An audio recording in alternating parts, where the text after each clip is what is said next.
Hello दोस्तों।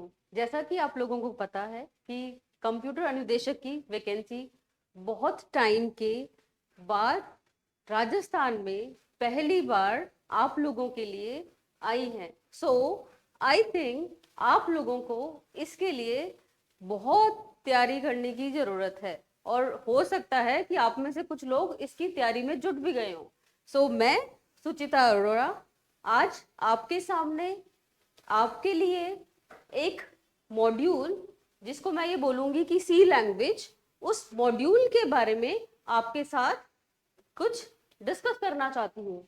अगर मैं लैंग्वेजेस की बात करूँ, डेफिनेटली जब कंप्यूटर की वैकेंसी आएगी तो लैंग्वेज एक इतना इम्पॉर्टेंट पार्ट है एक कंप्यूटर के लिए, ये आप भी अच्छे से समझते हैं। तो लैंग्वेजेस का अगर मैं बात करूं, बहुत अच्छा सेक्शन आपके एग्जाम्स में आने वाला है। तो यहाँ पर मैं आपको आज सी लैंग्वेज के बारे में, इसमें क्या क्या सेक्शंस हो सकते हैं, उसके उसको गो थ्रू करवाऊं। So please come with me. तो दिस इज द सिलेबस। आपको लग रहा होगा कि मैंने तो यहाँ पर सिलेबस की बात करना स्टार्ट कर दिया। ऐसा नहीं है। बट अगर मैं यहाँ पर आपको सिलेबस दिखा रही हूँ तो उसका एक रीजन है। मैं आपको ये बताना चाह रही हूँ कि ये सी लैंग्वेज जनरली क्या होता है कि हमेशा ये अक्सर देखा जाता है कि जो कंप्यूटर स्टार्ट करते हैं जब बच्चे, लाइक कोई बीटेक का स्टूडेंट है, कोई पीजीडीसी का स्टूडेंट है, कोई बीएससी कंप्यूटर साइंस का स्टूडेंट है, तो उनके सबसे पहले सी लैंग्वेज आपका आता है लाइक फर्स्ट सेमेस्टर के अंदर। तो जब फर्स्ट सेमेस्टर के अंदर सी लैंग्वेज आपकी लाइक आती है तो क्या करते हैं स्टूडेंट्स, हमेशा ही कंफ्यूज रहते हैं। और अगर आपका बेस बिगड़ जाता है तो क्या होता है, आगे का सी प्लस प्लस, जावा, वो सारी चीजों में बच्चों को एक डर बैठ जाता है। तो आप में से भी ऐसे बहुत सारे बच्चे होंगे जो इस वैकेंसी के लिए बहुत टाइम से इंतजार कर रहे होंगे। पर दिक्कत कहाँ आती है, अरे लैंग्वेजेस आ गई। आपको यहाँ पर बिल्कुल भी घबराने की जरूरत नहीं है, क्योंकि मैं आपको यहाँ पर पूरा का पूरा लैंग्वेजेस, जैसे यहाँ पर आपको दिख रहा है सी लैंग्वेजेस, बहुत इजी वे में, बहुत अपने कह सकते हैं कि लाइव एग्जाम्पल के साथ आप लोगों को यहाँ पर समझाने वाली हूँ। तो आप लोगों को बस करना क्या है, आप लोगों को जैन एकेडमी का पूरा जो आप लोगों को ये दिख रहा है, वहां पर आपको अपने आप को एनरोल करना है और आपको मौका मिलेगा मेरे से यहाँ पर इन क्लासेस को ज्वाइन करने का। तैयार हैं आप लोग मेरे साथ इन क्लासेस के लिए? हम यहाँ पर अब देख लेते हैं कि सिलेबस में है क्या क्या। क्योंकि क्या है, अगर मैं सिलेबस की बात करूं तो क्या लिखा होगा, सिंपली सिर्फ आपको सिलेबस में देखोगे तो आपको थोड़ा बहुत सिलेबस में मेंशन कर दिया कि सी लैंग्वेज आ रही है। अब सी लैंग्वेज के अंदर क्या चीजें आप लोगों के लिए इंपॉर्टेंट है, कौन से ऐसे सेक्शंस हैं जहां पर आप लोगों के बहुत अच्छे क्वेश्चंस बन सकते हैं, वो सेक्शंस मैंने यहाँ पर आप लोगों के लिए बाइफिकेशन कर दिया है, जिससे आप लोगों को बिल्कुल भी दिक्कत नहीं आए कि हमें सी लैंग्वेजेस अंदर पढ़ना क्या है। यहाँ पर आप जैसे सिलेबस देख रहे हो, जैसे कि सी की स्टार्टिंग होती है, सबसे पहले हम लोग क्या पढ़ते हैं सी के अंदर, सबसे पहले वाली जो चीज आती है वो आती है डेटा टाइप्स। अगर हम डेटा टाइप्स की बात करें, इसको मैं बहुत सिंपल लैंग्वेज में अगर आपसे बात करूं कि डेटा टाइप क्या होते हैं, जैसे कि अपने इंग्लिश की बात करते हैं तो इंग्लिश में क्या होता है, इंग्लिश के अंदर आपके कीवर्ड्स होते हैं। आप हिंदी डिक्शनरी की बात करते हो, बचपन में सीखते हैं ना, आप वोकेबलरी अपनी स्ट्रॉन्ग करते हो, तो सेम एज ये भी तो एक लैंग्वेज है, सी एक लैंग्वेज है, जैसे ही आपकी एक इंग्लिश लैंग्वेज है। तो सी लैंग्वेज भी तो की भी तो कुछ वोकेबलरी होगी, वो चीज हमारी डेटा टाइप्स में आ जाएगी। ऐसे ही ये हमारा पूरा सिलेबस है जहां पर हम ये कवर करने वाले हैं। अब इसी पूरे सिलेबस को मैंने बाइफिकेशन कर दिया है, और क्योंकि ये तो बहुत ज्यादा आपका डीप में नहीं दे रखा है, बट इसके अंदर भी क्या क्या चीजें, मतलब डेटा टाइप भी जैसे कितनी तरह के होते हैं, वो सारी चीजें हमने बाइफिकेशन में डाल दी। जैसे मैं आपको दिखाती हूँ, ये आपका फर्स्ट पार्ट है, इंट्रोडक्शन पार्ट। तो आपका जो फर्स्ट सेक्शन है जिसके अंदर सी की बात हो रही है, तो डेफिनेटली जैसे मैं आप लोगों को बता चुकी हूँ कि आप कोई भी चीज जब सीखते हो तो आपका उसका बेस बहुत अच्छा होना चाहिए।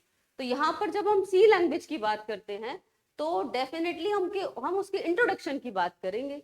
अब इंट्रोडक्शन में क्या क्या आ जाएगा, उसकी हिस्ट्री क्या है, सी लैंग्वेज की इंपॉर्टेंस क्या है। अगर मैं अभी की बात करूँ ना तो सब क्या बोलते हैं, अरे सी लैंग्वेज को कौन पूछता है, पाइथन लैंग्वेज चल रहा है, पर ऐसा नहीं है।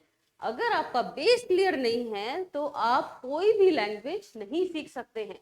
तो सी लैंग्वेज इसीलिए मस्ट है क्योंकि जितने भी हमारे सिस्टम्स बनते हैं उसमें जो भी आपका डेवलपमेंट वाला पार्ट आता है उसके लिए आपको सी लैंग्वेज आना मस्ट है। आप बहुत सारी ऐसी कंपनीज देखते हैं जिसके अंदर भी आपको अभी भी सी के लिए जरूरत होती है। तो आप देखिए ना, कंप्यूटर वैकेंसी आई, अब आप जैसे सिलेबस देखोगे ना सबसे पहले सी लैंग्वेज ही आएगी लैंग्वेजेस के अंदर। तो इसका इतना इंपॉर्टेंट पार्ट है, वो चीज हम यहाँ पर डिस्कस करेंगे कि इसकी इंपॉर्टेंस क्या है, इसके फीचर्स क्या है, इसकी कैरेक्टरिस्टिक्स क्या है, क्या इसकी एडवांटेजेस हैं। आपका सी का जो फर्स्ट प्रोग्राम है अगर आपको वो बहुत अच्छे से समझा दिया जाए तो आपको आगे के प्रोग्राम्स में दिक्कत ही नहीं आएगी। क्योंकि जनरली अगर बच्चा फर्स्ट प्रोग्राम के अंदर कहीं स्टक हो जाता है तो उसको आगे में दिक्कत आ जाती है। तो इसीलिए आपको यहाँ पर विद डिटेल एक्सप्लेनेशन मैं आपके ये चीजें बहुत अच्छे से एक्सप्लेन करने वाली हूँ आगे फर्दर क्लासेस के अंदर। और आगे मैं सेक्शन 2 की बात करूं तो यहाँ पर हमारी डेटा टाइप्स की बात आ जाती है। जैसे मैंने आपको भी बताया था कि लैंग्वेजेस के अंदर हमारे टाइप्स होते हैं कि किस तरह के वेरिएबल्स हम लेते हैं, तो यहाँ पर भी टाइप्स हैं। अब कुछ चीजें ऐसी हैं क्योंकि ये चीजें ऑलरेडी डेवलप्ड है, तो कोई चीज अगर लैंग्वेज डेवलप्ड है उसके लिए हम क्या यूज कर लेते हैं, उसके लिए हम यूज कर लेते हैं बिल्ट इन कॉन्सेप्ट। तो यहाँ पर आपका जो प्रिमिटिव डेटा टाइप है, प्रिमिटिव डेटा टाइप का मतलब हो गया जो चीज लैंग्वेज के अंदर ऑलरेडी एग्जिस्ट करती है। तो यहाँ पर बहुत सारे ऐसे डेटा टाइप हैं, फिर उनकी मेमोरी एलोकेशन की बात आ जाती है। तो यहाँ पर प्रिमिटिव डेटा टाइप, जैसे आपने कभी लैंग्वेज पढ़ी है तो आपने देखा होगा integer is a primitive data type. तो ऐसे बहुत सारे डेटा टाइप होते हैं।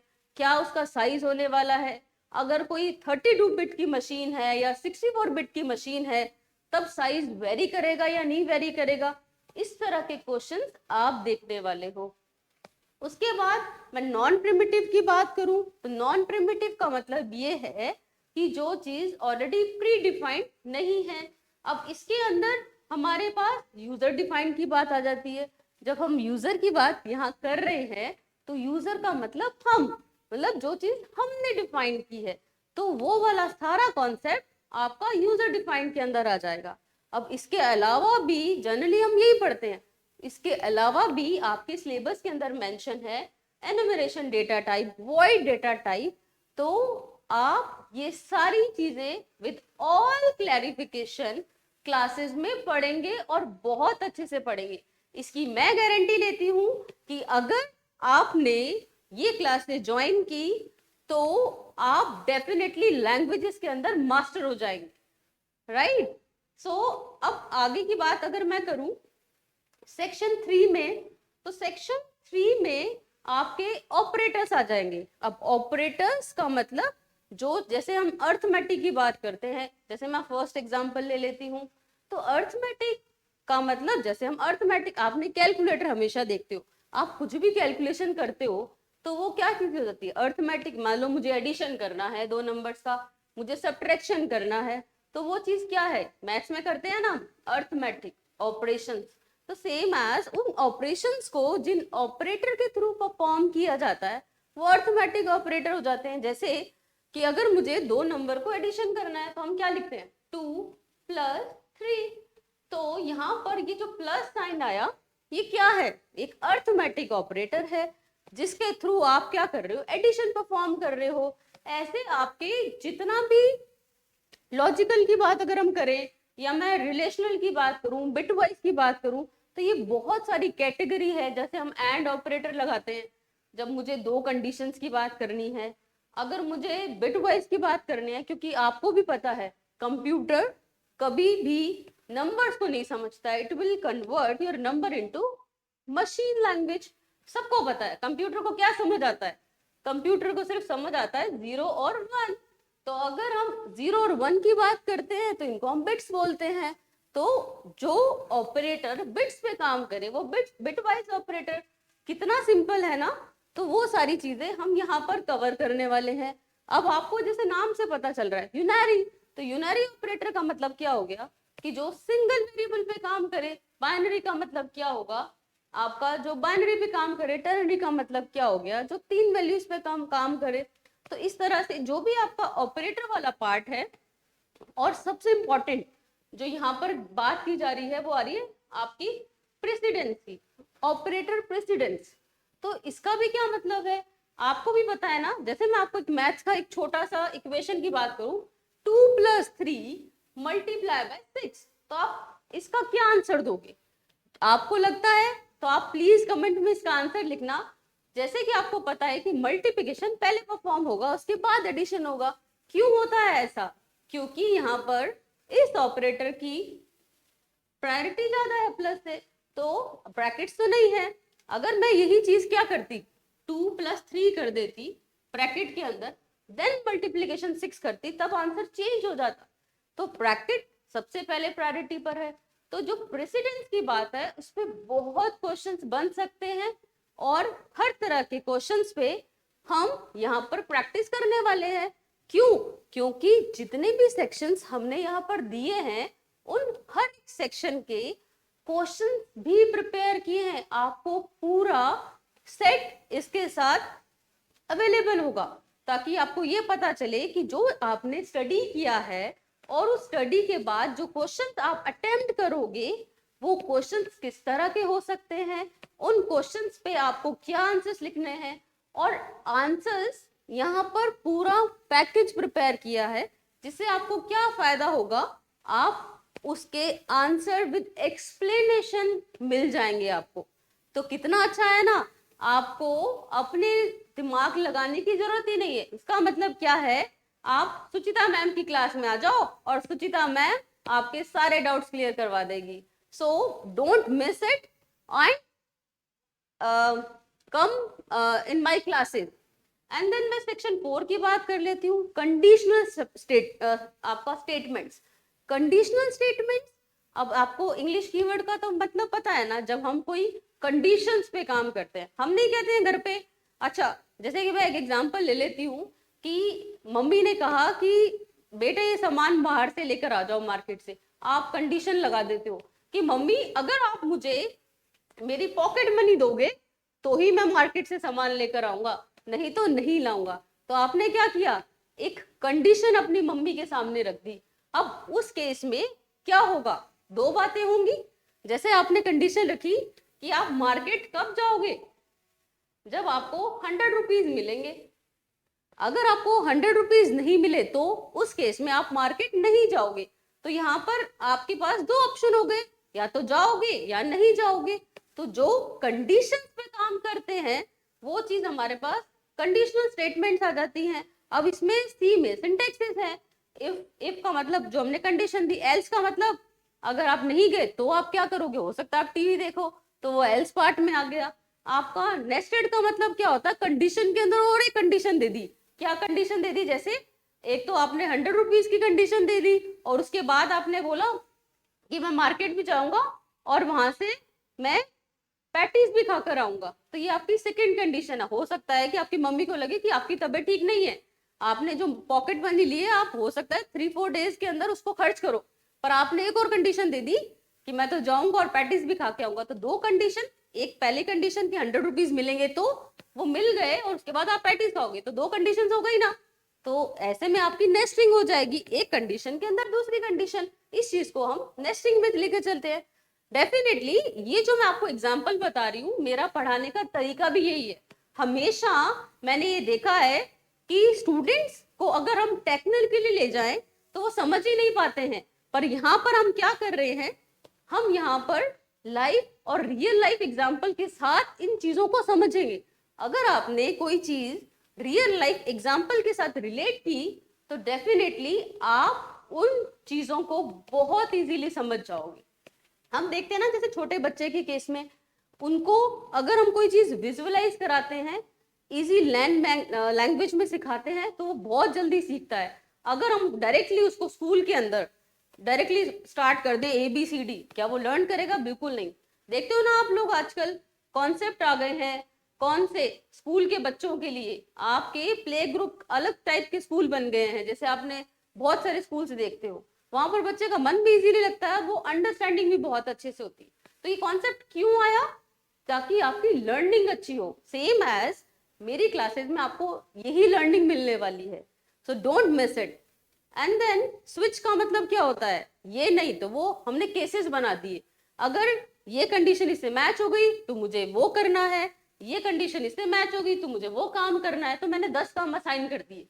तो अगर मुझे 10 रुपए मिले तो मुझे ये काम करना है, मुझे 20 रुपए मिले तो मुझे ये चीज लेकर आनी है, अगर मुझे 30 रुपए मिले मुझे ये चीज लेकर आनी है।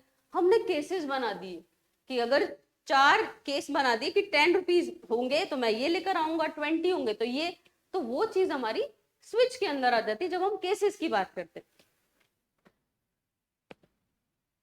उसके बाद सेक्शन 5 में हम लूपिंग की बात करते हैं। अब लूप क्या है? अगर मैं बहुत सिंपल सी बात करूं, कोई चीज रिपीट हो रही है, अगेन एंड अगेन रिपीट हो रही है, वो चीज हमारी लूप के काम करती है। कोई चीज को आप बार बार कर रहे हो, वो चीज हमारी लूपिंग में आ जाती है ना।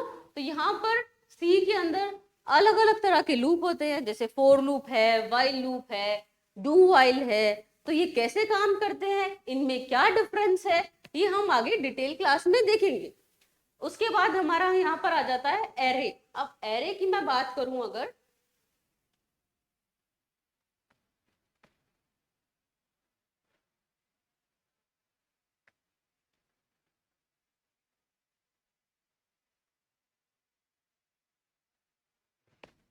हम एरे की बात करें तो एरे के अंदर आपका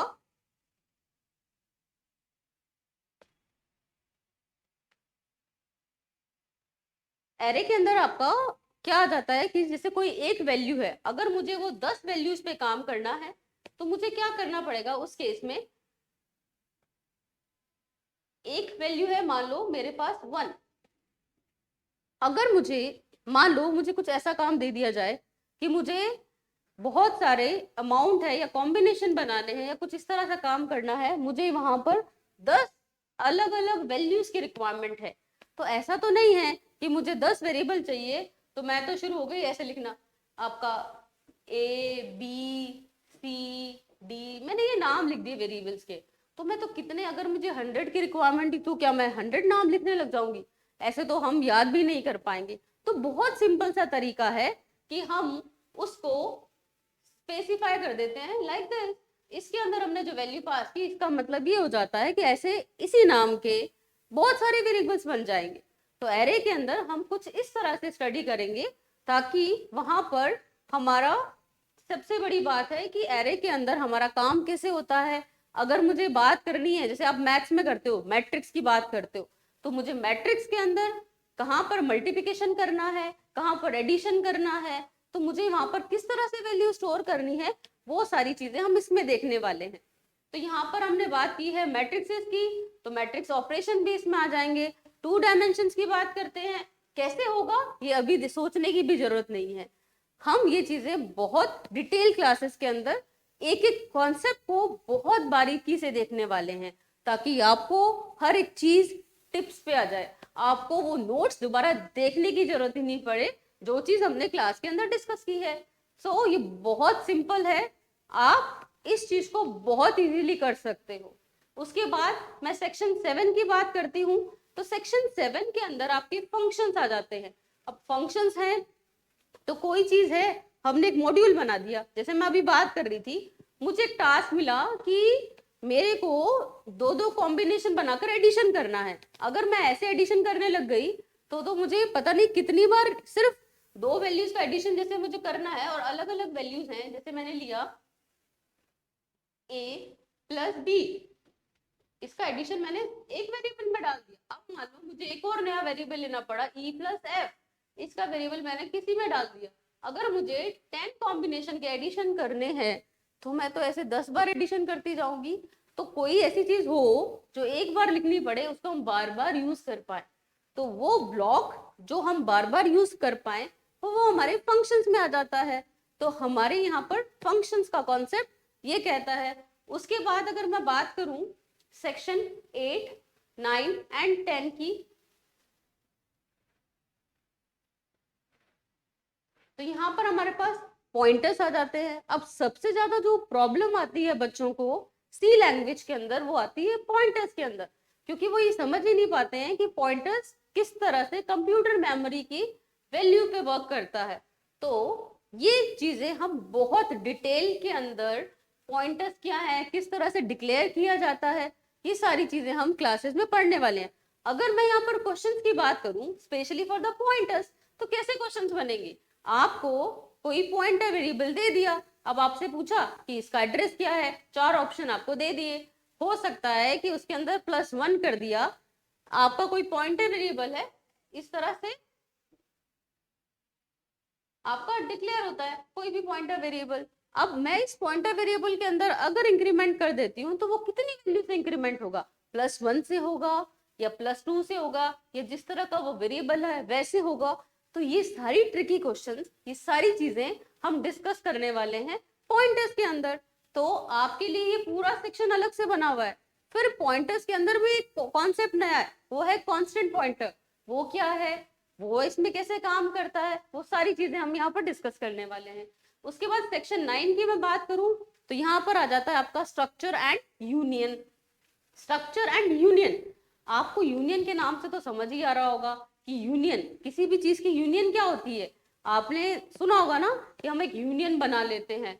तो यूनियन सेम एज ऐसे काम करती है, क्योंकि कीवर्ड्स तो वैसे ही काम करेंगे जो आपके इंग्लिश से लिए हुए हैं। किसी चीज का स्ट्रक्चर क्या होता है, किसी चीज का यूनियन क्या होता है। अब आप जैसे हम बात करें कि मैंने 4 मान लो पेंसिल्स ले ली। अब मैंने 4 पेंसिल्स ले ली तो मैं क्या करूंगी, एक ज्योमेट्री बॉक्स ले लिया, इसके अंदर मैंने 4 पेंसिल्स ले ली।